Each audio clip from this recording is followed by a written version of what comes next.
আজকে আমি বানাবো ভোলা মাছের ঝাল।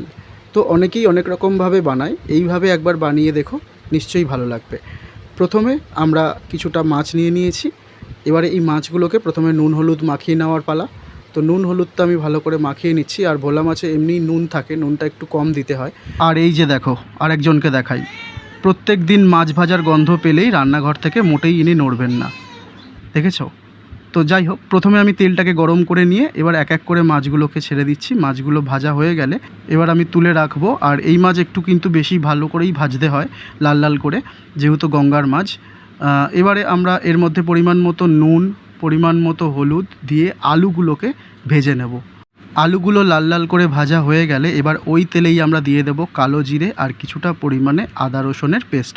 এবারে কিছু গুঁড়ো মশলা, হলুদ, নুন, ধনে গুঁড়ো, আর দেব এর মধ্যে কিছুটা পরিমাণ চিনি, আর যে যেমন ঝাল খাও সেরকম লঙ্কা গুঁড়ো। তারপর টমেটোটা দিয়েই ওর মধ্যে আমরা ভেজে রাখা আলুগুলোকে দিয়ে ভালো করে কষতে থাকবো।